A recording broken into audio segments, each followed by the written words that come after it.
कि हम अल्लाह के फ़ज़ल से एक अज़ीम मरकज़ में बैठे, जहाँ हमारे सामने हमारे रूहानी बेटे हैं, दाएं और बाएं हमारे उलमा व मशाइख और सामने गिरामी क़दर हाज़रीन। इस अज़ीम मौक़ा पर एक अहम, नाजुक, हसास और बहुत ही संजीदा मौजू पर आपसे गुफ्तगू करना चाहूँगा। मोबाइल, इंटरनेट, डिजिटल दुनिया, फेसबुक, व्हाट्सएप छोटे बड़े हर इंसान के हाथ में है। ये हमारी ज़रूरत भी है, इसमें हमारे लिए आसानी भी है, इसमें हमारे राब्ते भी हैं, इसमें एक सहूलत भी है।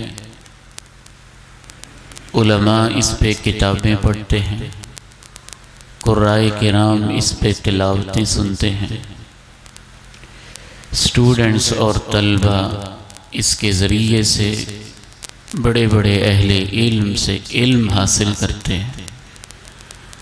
कोई शक नहीं है कि जदीद दौर की ये एक सहूलत है, इसमें आसानी है, ये अल्लाह की नेमत भी है।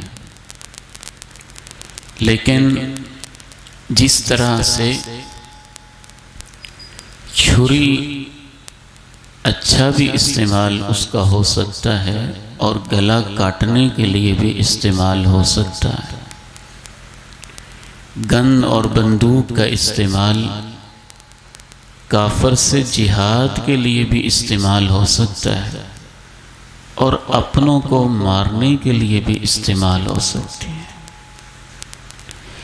आज की इस मुलाकात में मैं 3 ऐसी चीज़ें आपके सामने रखना चाहता हूँ जिनके ज़रिए से मोबाइल सहूलत की बजाय, इल्म की बजाय बाज़ दफ़ा तबाही का और बहुत बड़ी परेशानियों का बायस है। उनमें से पहली चीज़ वो बड़ी अहम है कि जब से मोबाइल आया है, इंटरनेट की दुनिया मुतारफ़ हुई, फेसबुक पे हम बैठने लगे, यूट्यूब के चैनल हम खोलने और देखने लगे, एक पहला नुकसान शदीद तरीन ये हुआ है कि हमारी तन्हाइयाँ और हमारी खलवतें बर्बाद हो गई हैं और तबाह हो गई हैं। इंसान की 2 हालतें होती हैं।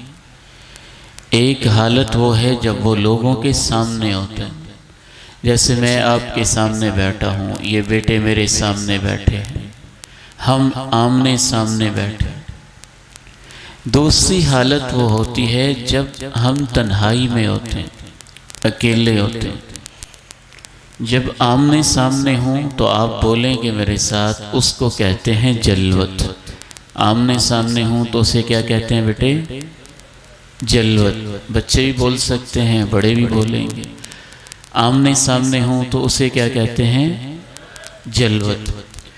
और जब तन्हाई में हों तो उसे कहते हैं खलवत। खलवत, जब कोई और पास ना हो। तो पहला नुकसान ये हुआ है कि हमारी खलवतें ख़राब हो गई हैं, तन्हाइयाँ बर्बाद हो गई। वो गंध, वो मनाजिर, वो तस्वीरें, वो फिल्में, वो म्यूज़िक, वो क्लिप, वो चैनल, वो गंदगी, वो फहाशी, वो उरियानी जो हमारी नस्ल के बुज़ुर्गों ने या जवानों ने 20 साल की उम्र तक भी जो गंध नहीं देखा था और जिससे वो वाकिफ नहीं थे, आज शायद 7, 8, 10 साल के बच्चे भी वो गंध देख रहे हैं। तो ये पहला चैलेंज। साथ साथ हमने हल भी ढूंढना है। हल एक ही है जो अल्लाह के कलाम ने बताया, इन्नल्लज़ीना यख़शौना रब्बहुम बिल-ग़ैबि लहुम मग़फ़िरतुन व अज्रुन कबीर वअसिर्रू क़ौलकुम अव इजहरू बिही इन्नहु अलीमुम बिज़ातिस्सुदूर अला यअलमु मन खलक़ व हुवल लतीफ़ुल ख़बीर। पहली बात तो ये जहन में रखें, जो शख्स भी लोगों के सामने नेक है, पारसा है, मुत्तकी है, परहेजगार है, और मैं बड़ी माजरत के साथ अपने बच्चों से भी कहूँगा, वो बच्चे, वो हमारे बेटे जो क्लास में कुरान पकड़ के बैठते हैं और जब तन्हाई में होते हैं, मोबाइल उनके हाथ में आए तो गंद देखते हैं या फुहश फिल्म को देखते हैं या कोई गंदी तस्वीर देखते हैं या गंदे मनाज़र देखते हैं या टिकटॉक के ऊपर गंदगी को देखते हैं, गलाज़त को देखते हैं, तो याद रखिए ऐसे बच्चे, ऐसे तलबा या ऐसे बड़े लोगों की नज़र में ये हो सकता है कि वो हाफिज़ कुरान और कारी कुरान हों, लेकिन उनके दिल में कुरान का नूर दाखिल नहीं होता है, कुरान की रोशनी दाखिल नहीं होती, बल्कि क्या होता है, इन्नल्लज़ीना युहिब्बूना अन तशियअल फ़ाहिशतु फ़िल्लज़ीना आमनू लहुम अज़ाबुन अलीमुन फ़िद्दुन्या वल आखिरह वल्लाहु यअलमु व अंतुम ला तालमून।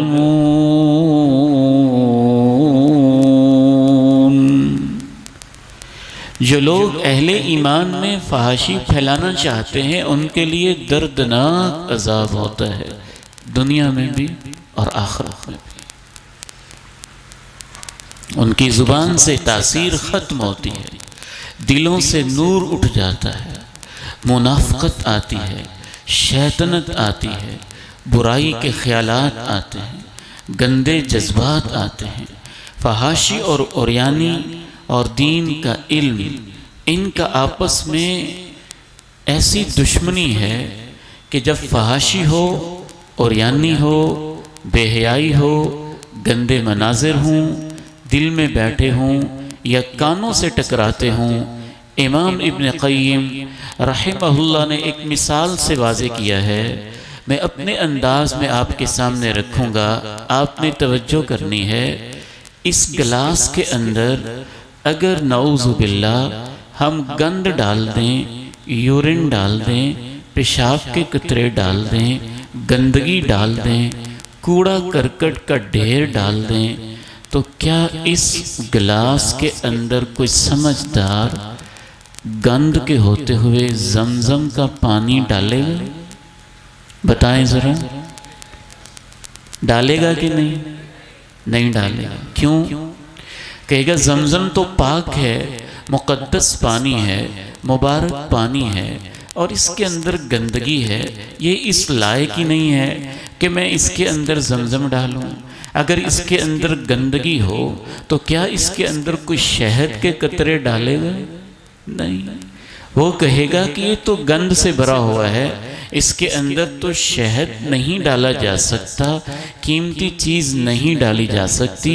इमाम इब्न क़य्यिम रहमहुल्लाह कहते हैं कि अल्लाह की मोहब्बत इस दिल में आती है, अल्लाह पे यकीन इस दिल में आता है, अल्लाह के नबी की मोहब्बत इस दिल में आती है, कुरान की मोहब्बत इस दिल में आती है। जब दिल गंद से भरा हुआ हो तो अल्लाह की मोहब्बत आने लगती है और गंद को देख के वापस चली जाती है।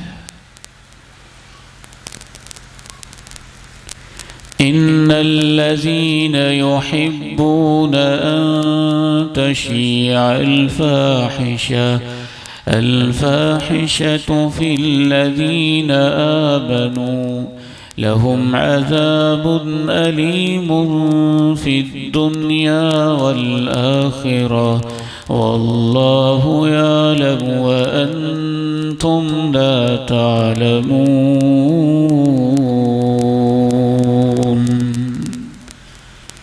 बस बच्चे पूछते हैं कि उस्ताद जी मुझे अच्छा भला सबक याद हो जाता था, अब नहीं होता। ठीक है, बाज़ दफ़ा खुराक की कमज़ोरी भी वजह हो सकती है, लेकिन बेटे और मेरे भाई ये वजह भी तो हो सकती है कि आपकी आंखों के सामने कोई ऐसी गंदगी आ गई हो जिसकी वजह से कुरान का नूर अब दाखिल ना हो रहा। इन्नल्लज़ीन युहिब्बून अन तशीअल फ़ाहिशतु फ़िल्लज़ीन आमनू लहुम अज़ाबुन अलीमुन फ़िद्दुन्या वल आखिरह वल्लाहु यअलमु व अंतुम ला तअलमून।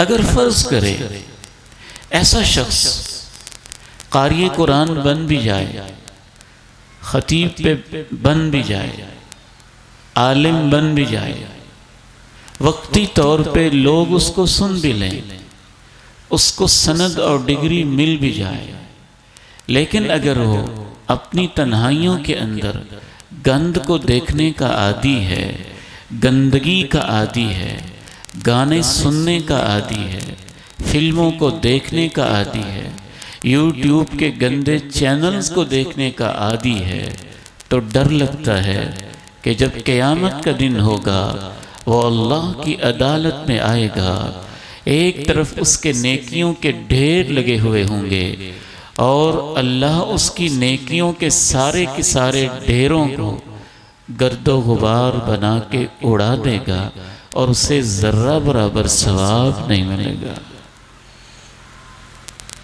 रसूलुल्लाह सल्लल्लाहु अलैहि वसल्लम इरशाद फरमाते हैं, लअअलमन्न अक़वामन मिन उम्मती यअतून यौमल क़ियामा बिहसनातिन अम्सालि जिबालि तहामा।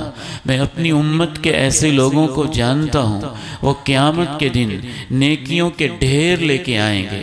मैं हैरान होता हूँ, एक तरफ आज का नौजवान इत्तिकाफ़ बैठता है, दूसरी तरफ यूट्यूब के गंदे चैनल देखता है, एक तरफ वो सजदे कर रहा होता है, दूसरी तरफ वो गंदी पोस्टें कर रहा होता है, एक तरफ वो मस्जिद में अल्लाह के सामने सीने पे हाथ बांध के खड़ा होता है, उन्हीं हाथों से औरतों की, लड़कियों की, किसी की बहू, बेटी की, बहन की गंदी तस्वीरें अपने मोबाइल के अंदर ले रहा होता है, एक तरफ वो रमज़ान के अंदर सहरियाँ इफ्तारियाँ कर रहा होता है और दूसरी तरफ वो ईद की रात तरह तरह के गंदे मनाजिर देख रहा होता है। डर लगता है। अल्लाह बड़ा मेहरबान है, लेकिन इस हदीस की रोशनी में डर लगता है कहीं ये लोग उसका मिस्दाक न बन जाएं।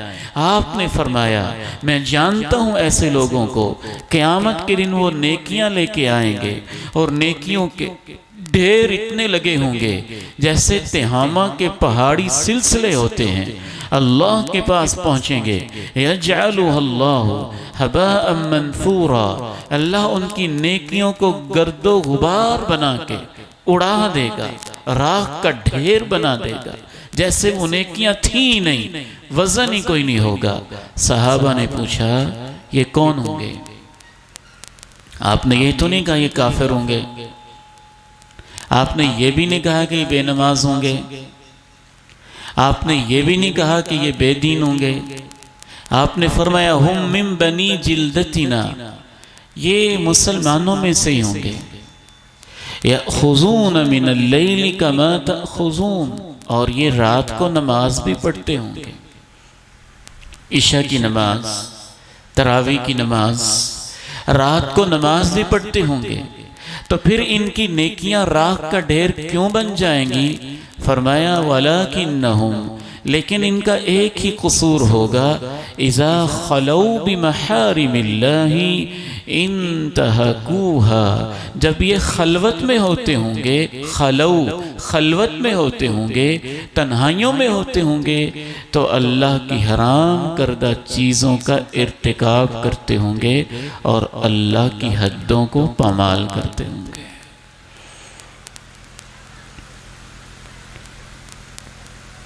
हल क्या है इसका? दो हल आपके सामने रखता हूँ। पहला हल ये है जो अल्लाह ने सूरह नूर में बयान किया, कुल लिल मुमिनीना यगुद्दू मिन अबसारिहिम व यहफ़ज़ू फुरूजहुम ज़ालिका अज़्का लहुम इन्नल्लाह ख़बीरुम बिमा यस्नऊन। ईमान वाले मर्दों से कहते हैं निगाहों को नीचे कर लिया करें, कुछ अपनी शर्मगाहों की हिफाजत किया करें, इससे उनको ज़्यादा पाकीज़गी मिलेगी। बेशक अल्लाह को सब खबर होती है जो ये देख रहे होते हैं, जो ये कर रहे होते हैं।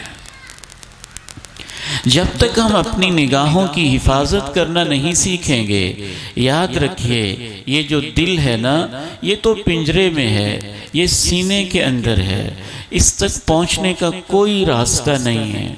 दिल तक पहुंचने के रास्ते दो ही हैं, सिर्फ दो रास्ते हैं जिनके ज़रिए से चीज़ें दिल तक पहुंचती हैं। एक रास्ता आँखों का है, दूसरा रास्ता कानों का है। जो कान सुनते हैं उसका असर भी दिल पर होता है, जो आँखें देखती हैं उसका असर भी दिल पर होता है। और सलफ सालिहीन ने लिखा है कैसे असर होता है। फरमाते हैं अस्सहमु अन्नज़रतु सहमुन मस्मूमुन मिन सिहामी इब्लीस, एक तीर हो, उसको आपने जहर वाले प्याले के अंदर भिगो दिया, डाल दिया, डिप कर दिया, जहर से भर गया, फिर आपने वो तीर चलाया और सीधा किसी के सीने पे जाके लगा और दिल में उतर गया। तो जिस तरह वो तीर सीने को जख्म करके दिल में उतर के जहर के अंदर भिगोया हुआ था, तो उसके जहर के असरात पूरे जिस्म पे हो जाएंगे, दिल पे हो जाएंगे। सलफ सालिहीन ने लिखा है कि जब इंसान गलत देखता है तो उसके दिल के ऊपर जहर में बुझे हुए तीर की तरह ही गंदे जहरीले असरात होते हैं। तो पहला हल है कुल लिल मुमिनीना यगुद्दू मिन अबसारिहिम व यहफ़ज़ू फुरूजहुम ज़ालिका अज़्का लहुम इन्नल्लाह ख़बीरुम बिमा यस्नऊन।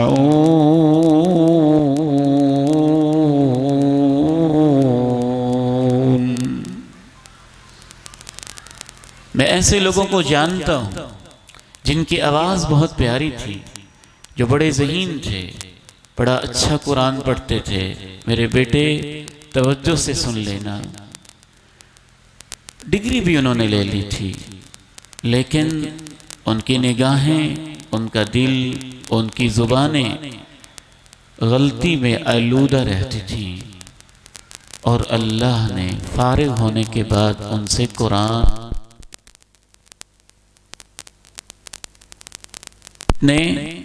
फारिग होने के बाद उनसे कुरान की नेमत वापस ले ली थी। आज वो कुरान भूले हुए हैं, दर दर की ठोकरें खा रहे हैं और कुरान से महरूम हो चुके हैं।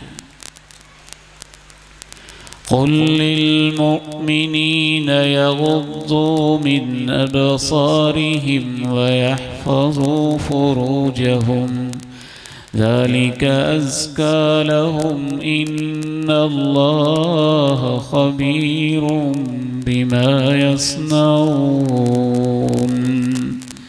पूरी इंसानी तारीख के अंदर अल्लाह किसी कौम के ऊपर इतना नाराज़ नहीं हुआ जितना एक बेहया कौम के ऊपर नाराज़ हुआ।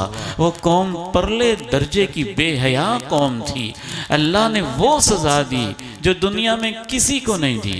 पूरी की पूरी कौम को अल्लाह ने उठाया ज़मीन समेत, जिसे हम पंजाबी में कहते हैं ना कि पौधे को जब हमने इकट्ठा ही बाहर निकालना हो तो उसको नीचे से खग लेते हैं। ऐसे अल्लाह ने पूरी कौम को खग ही लिया, यानी मट्टी समेत, ज़मीन समेत, तहों समेत, घरों समेत, रहशों समेत, बंदों समेत, औरतों समेत, मर्दों समेत, बच्चों समेत पूरी की पूरी कौम को उठाया।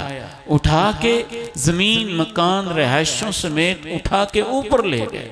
इतना ऊपर ले गए, तफसीर इब्न कसीर में इमाम इब्न कसीर रहमहुल्लाह ने लिखा है, उनके कुत्तों के भौंकने और गधों के हिनहिनाने की आवाज़ें पहले आसमान के फरिश्ते सुनने लगे, और जब उनकी आवाज़ें इतनी सुनाई देने लगीं कि आसमान तक वो पहुँच गए, तो अल्लाह ने पूरी बस्ती को उल्टा करके नीचे गिरा के पटक दिया, और पटकने के बाद उनके ऊपर पत्थरों की बारिश बरसाई।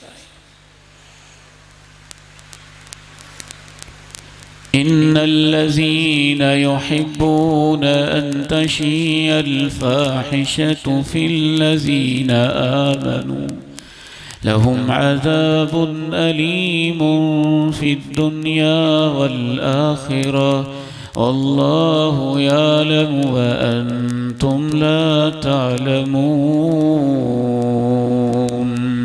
इस मोबाइल ने बेहयाई के वो बाजार गर्म किए हैं कि 50-50 साल के लोग, 60-60 साल के बूढ़े, उनको भी शर्म नहीं आ रही, और 60 साल की औरतें वो भी बेहया हो गईं। और वो औरतें जिनके 5-5 बच्चे हैं वो भी अपने घरों से भागने लगीं, और वो मर्द जिनकी अपनी बेटियां जवान हैं वो भी परले दर्जे के बेहया हो गए। कल ही इस्लामाबाद के एक दोस्त मुझे बता रहे थे कि उसके नतीजे में क्या कुछ हुआ। उस बेहयाई के नतीजे में तलाकें भी हुई, उस बेहयाई के नतीजे में खुला भी हुए, उस बेहयाई के नतीजे में बच्चे उजड़ गए, उस बेहयाई के नतीजे में घर वीरान हो गए, उस बेहयाई के नतीजे में पूरे के पूरे खानदान बर्बाद हो गए, उस बेहयाई के नतीजे में बच्चे जीते जी लावारस हो गए, बाप की मोहब्बत से कहीं महरूम हो गए, कहीं बेटों की मोहब्बत से महरूम हो गए। उस बेहयाई के नतीजे में बाज औरतें तो इतनी भी बेहया हो गईं कि उन्होंने एक आशना के साथ भागने के लिए अपने 3-3 बच्चों को मार डाला। कहीं उन्होंने अपने खामद को जहर का प्याला दे दिया, कहीं उस बदबख्त ने अपनी जवान बीवी और बेटी की कोई परवाह न करते हुए एक नया रास्ता, शैतान के रास्ते को अपना लिया। ये थोड़ा सा असर नहीं है, ये इतना तबाहकुन असर है कि इस वक्त आपके कैपिटल सिटी इस्लामाबाद के अंदर एक दिन में, वहाँ के एक वकील हमारे इस्लामी यूनिवर्सिटी के दोस्त ने मेरे साथ शेयर किया, इस्लामाबाद में एक दिन में 300 तलाकें हो रही हैं। एक दिन के अंदर 300 तलाकें, 300 खुले। फेसबुक पे एक तस्वीर देखी और वो दिल के अंदर सज गई। यूट्यूब पे कोई गंदा चैनल देखा और बस वो दिल के अंदर घर कर गया और फौहिश किस्म के बोल सुने और उसके नतीजे में इंसान की सोच गलती हो गई। ये कोई मामूली मसला नहीं है, ये इतना बड़ा संगीन मसला है कि इसका दिल पर भी असर होता है, तालीम पर असर होता है, नमाज पर असर होता है, औलाद पर असर होता है, ख़ानदान पर असर होता है। मईशत पर असर होता है। मैंने तो ऐसे ऐसे लोगों का मुशाहदा किया है, अच्छे खाते पीते लोग थे, लेकिन जब बेहयाई पे लगे तो उनकी रोजी भी उजड़ गई, दुकान कारोबार भी तबाह हो गया। इन्नल्लज़ीन युहिब्बून अन तशियल फाहिशा फिल्लज़ीन आमनू लहुम अज़ाबुन अलीम फिद्दुनिया वल आखिरा वल्लाहु यअलमु व अंतुम ला तालमून। तो इसका पहला हल है अपनी निगाहों की हिफाजत करें। ऐसा सीन आ गया है, आंखें बंद कर लें। ऐसा मंजर आ गया है, उसको साइड पे कर लें। ऐसी कोई तस्वीर सामने आ ही गई है तो अपनी आंखों को झुका लें।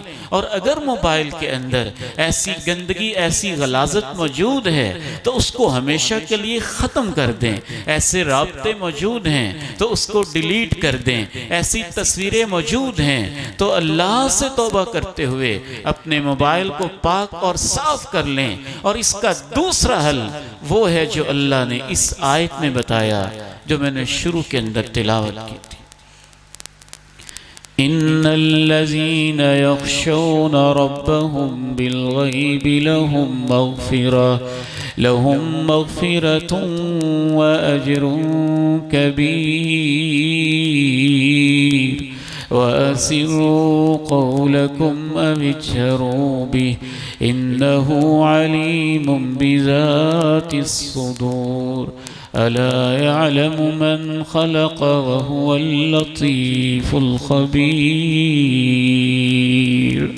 तुम चुपके बातें करो या ऊंची ऊंची बातें करो, अगर मैं आज के अल्फाज में इसको तर्जमा करूं, अल्लाह के इस कलाम को लफ्जी तर्जमा तो यही है, आहिस्ता आहिस्ता बातें करो या ऊंची ऊंची बातें करो। और आज की जुबान में मैं कहूँगा, तुम छुप के मैसेज करो या लोगों के सामने करो। तुम कोड लगा लगा के कुछ देखो या दूसरों के सामने देखो।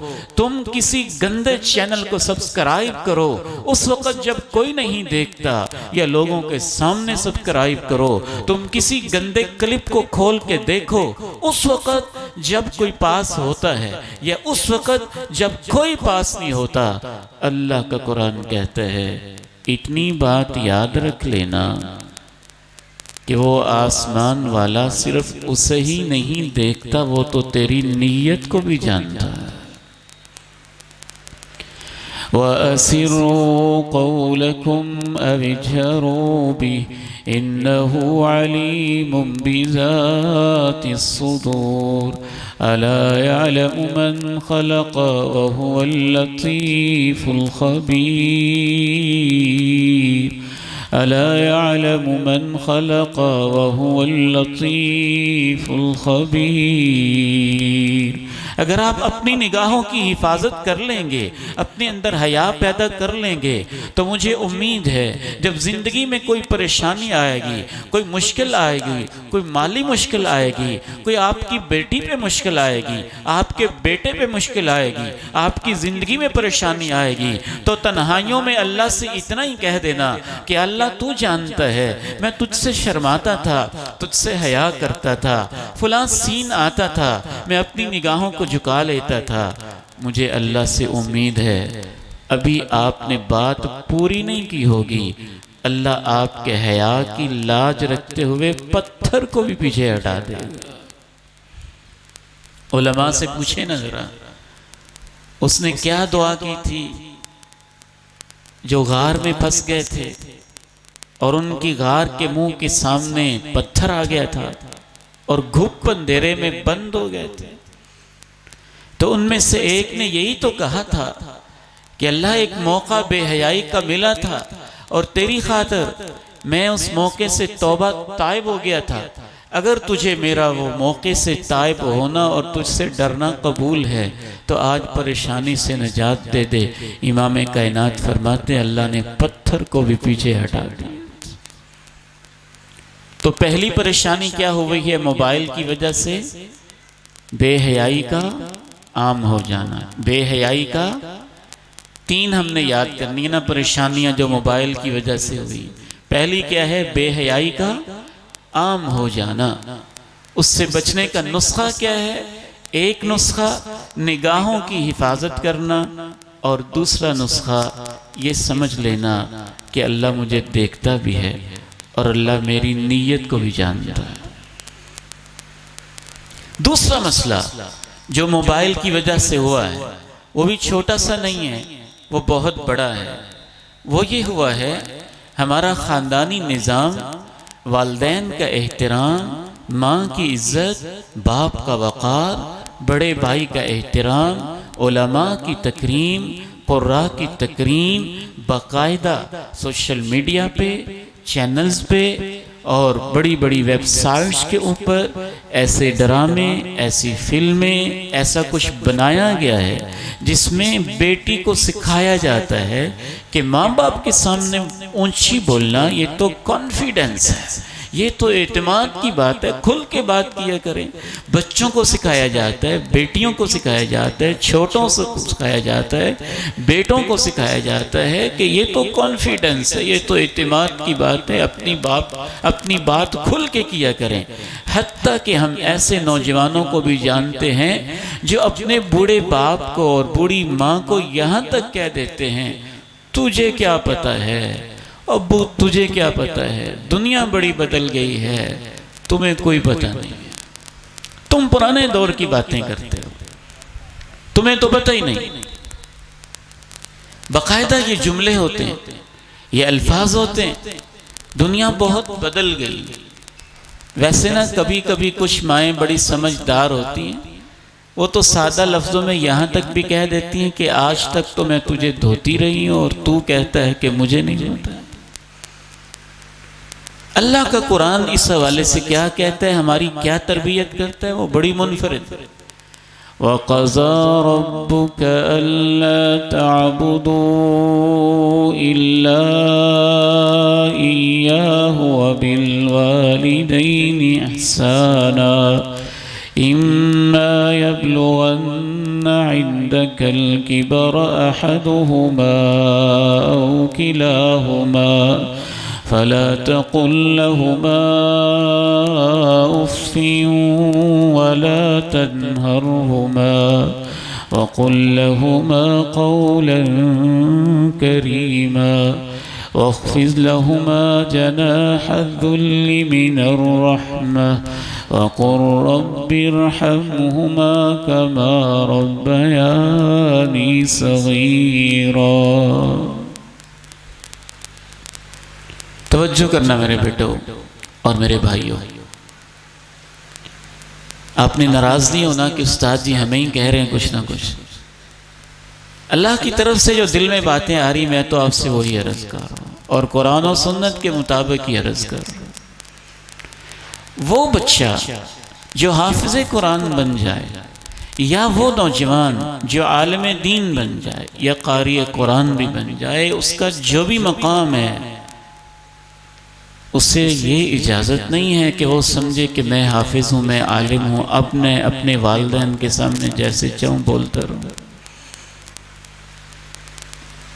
खतरा है कि इससे तो अपनी मेहनत को वो ज़ाया कर रहा है। वक़्त का पैगंबर है इब्राहीम और उनका बाप वक़्त का मुशरिक है, पलीद है। मुशरिक नजस होते हैं। इब्राहीम जैसा पैगंबर अपने मुशरिक बाप को जब समझाता है तो क्या कहते हैं, या अबती इन्नी क़द जाअनी मिनल इल्मि मा लम यअतिक फत्तबिअनी अहदिका सिरातन सविय्या।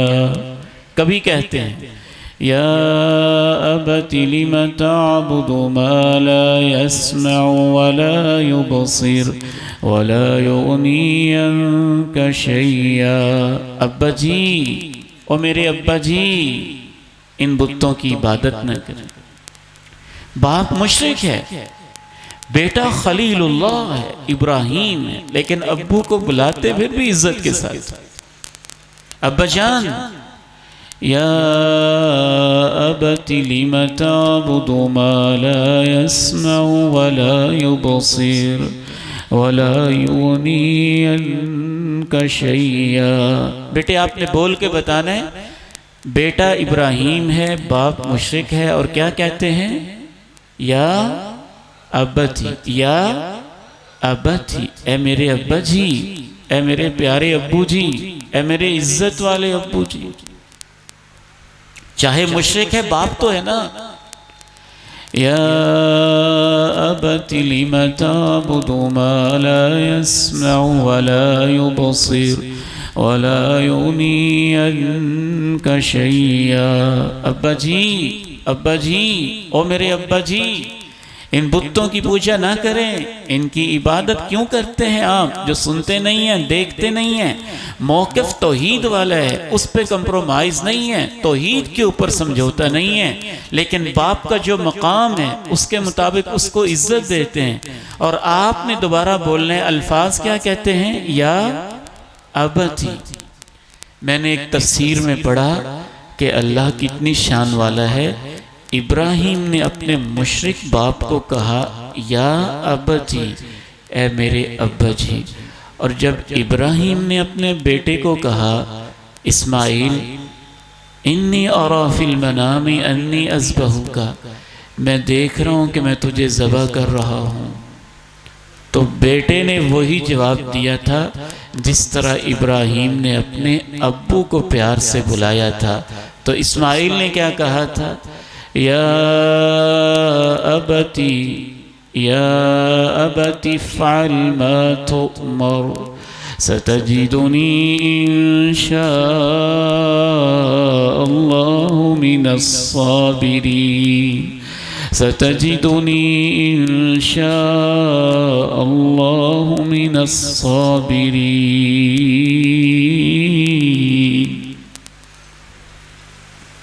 चाहे आपको जो भी मकाम मिल गया, लेकिन वालिदैन की इज्जत, उनकी तकरीम, उनका मकाम। और मैं अपने दीगर भाइयों, बुजुर्गों, नौजवानों से, स्टूडेंट से, FSC करने वाले, BS करने वाले, MSc करने वाले, वो बेटियां सुबह सवेरे बेचारी स्कूल में जाने वाली, 9th में पढ़ने वाली, 10th में पढ़ने वाली, 1st ईयर 2nd ईयर के अंदर पढ़ने वाली मेरी बेटियों और मेरे बेटों, दुनिया के लोग आपको समझाते हैं ना कि जो CEO है उसको एप्लीकेशन आपने ऐसे लिखनी है, जो प्रिंसिपल है उसको दरख्वास्त ऐसे लिखनी है, जो हेड मिस्ट्रेस है उसको दरख्वास्त ऐसे लिखनी है, उसको यूं लिखना है, हाईली रिस्पेक्टेड लिखना है, इज्जत माब लिखना है, वाजिबुल एहतराम लिखना है, फिर यहाँ कॉमा लगाना है, यहाँ फुल स्टॉप लगाना है, यहाँ ऐसे करना है, यहाँ ऐसे करना है। ये बदबख्त लोग नहीं बताते तो ये नहीं बताते वालिदैन से कैसे बात करनी है, उनसे कैसे बोलना है, उनको कैसे बुलाना है, उनके सामने निगाहें कैसे झुकानी है। ये आपको कायनात का रब बता रहा है कि वालिदैन से बात कैसे करनी है। इम्मा यब्लुगन्न इंदकल किबर अहदुहुमा औ किलाहुमा फला तकुल लहुमा उफ्फिन वला तन्हरहुमा वकुल लहुमा कौलन करीमा वख्फिद लहुमा जनाहद्दुल्लि मिनर रहमा वकुर रब्बिरहमहुमा कमा रब्बयानी सगीरा। बूढ़े हो जाएं तो उनको उफ नहीं कहना है, झिड़क के सख्त लहजे में उनसे नहीं बोलना। कैसे बोलना है? वक़ुल लहुमा क़ौलन करीमा, इज्जत के लहजे में, पता चले कि आप उसकी इज्जत करते हैं। मैं तो हैरान होता हूँ, बाज़ बच्चे अपने वालिदैन को बोलते हैं अब्बू तूने दवाई ली नहीं है, फिर इतनी परेशानी हो जाएगी, फिर इतना मसला हो जाएगा, तूने बदपरहेज़ी कर ली है, तूने ये कर लिया है, तूने वो कर लिया है, तुम्हें 10 बार रोका, तुझे समझ ही नहीं आती है। हम दवाइयां ला ला के थक जाते। ये क्या हो रहा है? ये आप झिड़क रहे हैं ना, ये आप डांट रहे हैं। अल्लाह का कुरान तो कहते हैं नहीं डांटना। वख्फिज़ लहुमा जनाहज़्ज़ुल्लि मिनर रहमा वक़ुर रब्बिरहमहुमा कमा रब्बयानी सग़ीरा। इम्मा यब्लुगन्न इंदकल किबर अहदुहुमा औ किलाहुमा फला तक़ुल लहुमा उफ़्फ़िन वला तन्हरहुमा वक़ुल लहुमा क़ौलन करीमा वक़ुल लहुमा क़ौलन करीमा वख़्फ़िज़ लहुमा जनाहज़्ज़ुल्लि मिनर रहमा वक़ुल रब्बिरहमहुमा कमा रब्बयानी सग़ीरा। ये एक नौजवान है, इसने अपनी अम्मी को कंधों पे उठाया हुआ है, बैतुल्लाह का तवाफ़ करवाया है, सफ़ा मरवा की सई करवाई है। ये यमन से चल के आया है और पता क्या कह रहा है? अपनी मामा से, अपनी अम्मी से कहता है अना लहा बईरुहल मुदल्लल इन उज़इर लम उज़अर। माँ जी देख ले, लोग अपनी माओं को ऊँटनी पे, ऊँट पे बिठा के लाए हैं, घोड़े पे बिठा के लाए हैं। मैं अपनी माँ को कंधों पे बिठा के लाया हूँ, इसलिए ऊँट पे नहीं बिठाया है। ऊँटनी भाग सकती है, ऊँट भाग सकता है, घोड़ा बिदक सकता है। मैं तेरा घोड़ा हूँ, तेरा बेटा। मैं ना भागूंगा, ना बिदकूंगा, ना जंप लगाऊंगा, ना तुझे तकलीफ देगा। यूं अपने कंधों पे बिठा के हज करवा रहा है, तवाफ करवा रहा, सफ़ा मरवा की सई करवा के पूछता है इब्ने उमर से अराइतनी क़द जज़ैतुहा, क्या ख्याल है मैंने उसका बदला चुका दिया होगा? इब्ने उमर कहते हैं तुझे धोखा लगता है। तेरी पैदाइश के वक़्त तेरी माँ ने जो ठंडी आह भरी थी, अभी तो उस एक आह का हक भी अदा नहीं हुआ। तीसरी और आखिरी बात अर्ज करके मैं इजाजत चाहूँ।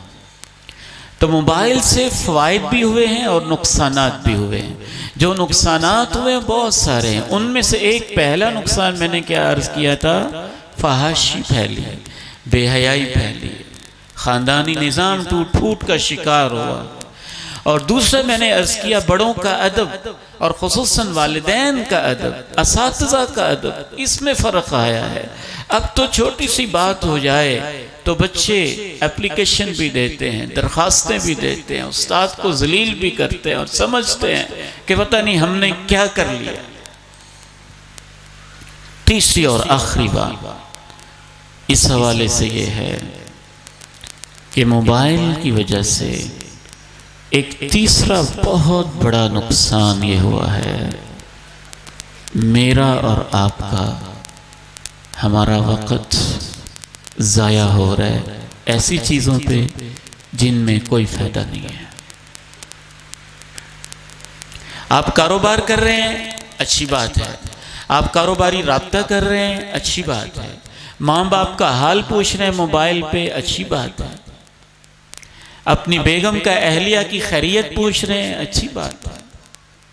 किसी की मदद कर रहे हैं, अच्छी बात है। कोई मसला बता रहे हैं, अच्छी बात है। इल्म सीख रहे हैं, अच्छी बात है। इल्म सिखा रहे हैं, अच्छी बात है।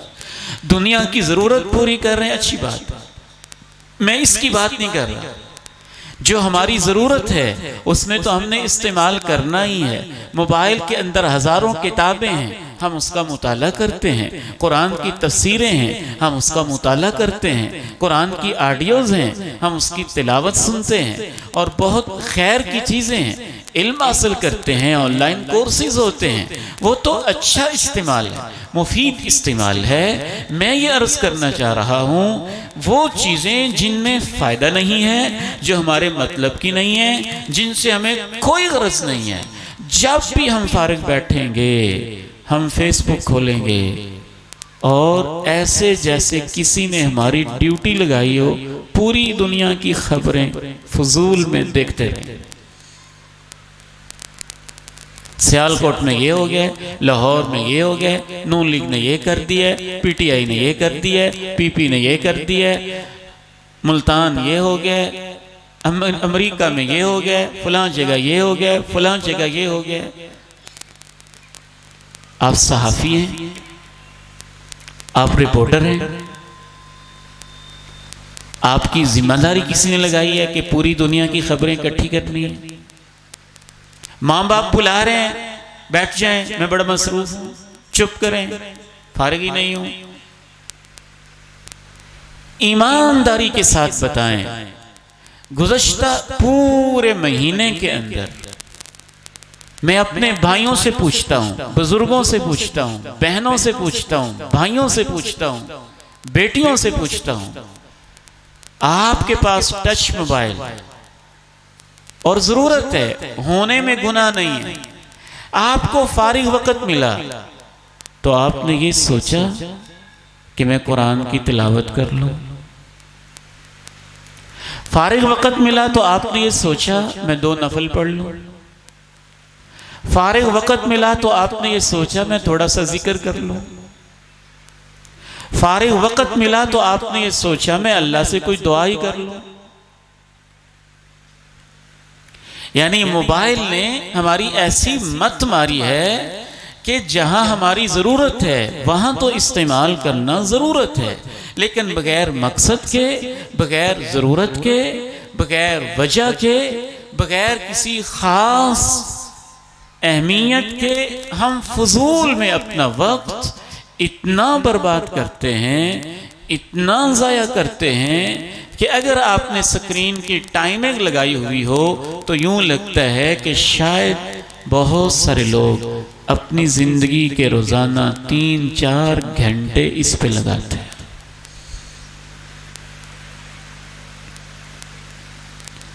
सबिक़ू इला मग़फ़िरतिम मिर रब्बिकुम व जन्नह, सबिक़ू इला मग़फ़िरतिम मिर रब्बिकुम व जन्नह अर्ज़ुहा कअर्ज़िस समाई वल अर्ज़ि उइद्दत लिल्लज़ीना आमनू बिल्लाहि व रुसुलिहि ज़ालिका फ़ज़्लुल्लाहि युअतीहि मन यशा वल्लाहु ज़ुल फ़ज़्लिल अज़ीम। हल क्या है? हल ये है कि फारिग वक़्त है तो कोई नेकी करें, जिक्र करें, तिलावत करें, इस्तिग़फ़ार पढ़ लें, नफल पढ़ लें, अज़कार पढ़ लें। अल्लाह के प्यारे नबी अलैहिस्सलातु वस्सलाम जिहाद से वापस आ रहे होते थे, घोड़े की पीठ पे बैठे होते थे, ऊंट के ऊपर बैठे होते थे, नींद पूरी नहीं होती थी, दिन के थके होते थे, ऊंट पे बैठे सफ़र के दौरान भी वक़्त मिलता था तो उलमा से पूछ लें, उलमा फाजिलीन से पूछ लें, क्या करते थे? नफल शुरू कर देते थे। यानी सवारी पे बैठकर भी, ऊंट के ऊपर बैठकर भी नफल पढ़ते, अल्लाह की इबादत करते। वमा खलक़तुल जिन्न वल इंसा इल्ला लियअबुदून मा उरीदु मिनहुम मिर रिज़्क़िन वमा उरीदु अन युतइमून। हम खुश नसीब हैं कि हमने उन बुजुर्गों को देखा, उन माओं को देखा जिनकी यही रूटीन होती थी। इस वक्त जितने भी लोग मेरी उम्र के बैठे हुए हैं, 50s के अंदर, 40s के अंदर, 40 से ऊपर, 50 के करीब, 50 से कुछ ऊपर, इस जनरेशन के सारे लोग अल्लाह के घर में बैठ के आपको गवाही देंगे कि हमारी माएँ और हमारे बापों का फारिग वक़्त में एक ही काम होता था, वो अल्लाह का कुरान पढ़ते थे या नफल पढ़ते थे या दुरूद पढ़ते थे। और हमें तो एक अरसा गुजर गया कि इस तरफ ध्यान जाते ही नहीं। रसूलुल्लाह सल्लल्लाहु अलैहि वसल्लम इरशाद फरमाते हैं, मिन हुस्न इस्लामिल मर्इ तर्कुहु मा ला यानी। अगर आप देखना चाहते हैं अच्छा मुसलमान है या कमज़ोर मुसलमान है, तो उसकी एक निशानी ये है, जो अच्छा मुसलमान होता है वो फजूल चीज़ों को छोड़ देता है। जहाँ जाना नहीं वो रास्ता नहीं पूछता, जहाँ उसका काम ही नहीं वहाँ जाता ही नहीं। वइज़ा मर्रू बिल्लग़्वी मर्रू किरामा, वइज़ा मर्रू बिल्लग़्वी मर्रू किरामा, वल्लज़ीना हुम अनिल लग़्वी मुअरिज़ून, वल्लज़ीना हुम अनिल लग़्वी मुअरिज़ून। मैं आखिर में कहना चाहूँगा, खुलासा सुन लीजिए, मोबाइल के फ़ायदे भी हुए लेकिन कुछ नुकसानात भी हुए, और उन नुकसानात में से बड़े बड़े 3 नुकसान मैंने आपके सामने रखे हैं। पहला नुकसान फहाशी और बेहयाई आम हुई, और उसका हल क्या है? उसका हल है निगाहों की हिफाजत करना और ये जान लेना कि अल्लाह मुझे देख रहा है। और दूसरा बड़ा नुकसान वालिदैन का एहतराम, बड़ों की इज्जत मुआशरे से जाती रही, और कॉन्फिडेंस और एतमाद के नाम पे बदतमीजियाँ और बुरे बोल मुआशरे के अंदर आम हो गए। और तीसरा नुकसान ये हुआ कि हमारा वक़्त नेकी की बजाय बेमकसद चीज़ों में लगने लगा या फजूल चीज़ों में लगने लगा। मरकज़ इदारा अल-बदर के ये बच्चे खुश नसीब हैं जिनका वक़्त किस में लगता है? माशाअल्लाह, कुरान में लगता है। मैं इन इदारों के हवाले से 2 बातें खुसूसन सोचता होता हूँ। पहली बात तो मैं सोचता हूँ कि पूरी दुनिया में जितनी भी तंजीमें हैं, जितनी भी तहरीकें हैं, जितनी भी ऑर्गेनाइजेशंस हैं, जितनी भी वेलफेयर सोसाइटीज़ हैं, जितने भी वेलफेयर के काम हैं, पूरी दुनिया की सारी तंजीमों को इकट्ठा किया जाए, उनकी मेहनत एक तरफ है और दीनी मदारिस की मेहनत एक तरफ है। कोई तंजीम खाना देती है, कोई तंजीम कपड़े देती है, कोई तंजीम कफन दफन का इंतज़ाम कर देती है, कोई तंजीम घर बना देती है, कोई तंजीम गरीबों के काम आती है। ये खैर के काम है, अच्छे काम है, सबकी मेहनतें अल्लाह ताला कबूल फरमाए। लेकिन दुनिया में अगर कोई ऐसी तहरीक है कि वो एक 9-10 साल के बच्चे को उठाती है, घर से उठा के उसको रिहाइश भी देती है, उसको सुबह शाम दोपहर का खाना भी देती है, उसके लिए तालीम का इंतज़ाम भी करती है, उसके लिए तरबियत का इंतज़ाम भी करती है, उसके लिए दिन रात को जागते भी हैं, उसके लिए असातिज़ा का इंतज़ाम भी करते हैं। हत्ता कि वो बच्चा जो 10 साल की उम्र में आया था, जब तक वो 18-19 साल की उम्र को पहुंचता है, वो मिंबर रसूल पे बैठा एक खतीब बन जाता है, या मसल्ले रसूल पे खड़ा एक इमाम और कारी कुरान बन जाता है। इतना बड़ा काम दुनिया में अगर कोई करता है तो सिर्फ ये मदरसे ही करते हैं। ये खैर के इदारे हैं, ये खैर के मराकिज़ हैं। इनके साथ मोहब्बत, इनके साथ ताल्लुक़, इनके लिए दुआएं, इनके साथ तामुन, इनके लिए खैर चाहना, इस वक्त दुनिया में ये एक बहुत बड़ी जंग है जो दीनी मदारिस फिक्री महाज के ऊपर लड़ रहे हैं और तने तन्हा खड़े हुए हैं और कुफर की आंख में बहुत ज़्यादा खटकते हैं, और इनके ऊपर मुख्तलिफ किस्म की पाबंदियाँ और इनके खिलाफ मुख्तलिफ किस्म की साजिशें बैनुल अक़वामी सतह पे होती रही हैं और हो रही हैं। इन हालात में खुश नसीब हैं वो लोग जो अल्लाह के कुरान के साथ खड़े हुए हैं, और खुसूसन उनमें से वो बच्चे, जैसे मुझे माशाल्लाह मैंने इश्तिहार देखा तो पता चला कि 1 दर्जन से ज़्यादा बेटे हैं जिन्होंने हिफ्ज़ कुरान की सआदत हासिल की है। एक इतनी खुश नसीबी की बात। ये वो लोग हैं कि कल क़यामत के दिन जब वालिदैन से औलाद जान छुड़ाती होगी तो मुझे यकीन है कि उलमा और हुफ़ाज़ अपने वालिदैन को तलाश करते होंगे कि आओ आज तुम्हारी मेहनत के लेने का सिला आ गया। अल्लाह ताला से दुआ है कि अल्लाह हमें इन इदारों के साथ सच्ची मोहब्बत नसीब फरमाए, और ये हमारे मासूम बच्चे जो दिन रात कुरान पढ़ते हैं, अल्लाह ताला इनको कामयाब फरमा दे। शेख व सही बुखारी की जो हदीस है ना हज़रत उस्मान इब्न अफ़्फ़ान की, खैरुकुम मन तअल्लमल कुरान व अल्लमहु, इसके रावी अबू अब्दुर्रहमान अस्सुलमी हैं। और अबू अब्दुर्रहमान अस्सुलमी कहते हैं, मैंने जब से हज़रत उस्मान से सुना कि अल्लाह के नबी ने कहा था बेहतरीन शख्स वो है जो कुरान सीखता और सिखाता है, कहते हैं सिर्फ इस हदीस की वजह से उस वक़्त से आज तक मैं कूफा की जामे मस्जिद के अंदर कुरान पढ़ा रहा हूँ। कितनी देर पढ़ाया उन्होंने, इसकी शरह में हाफिज इब्न हजर रहमहुल्लाह ने फतहुल बारी में लिखा है कि अबू अब्दुर्रहमान अस्सुलमी ने हज़रत उस्मान से हदीस सुनी और कूफा की मस्जिद में कुरान पढ़ाना शुरू कर दिया।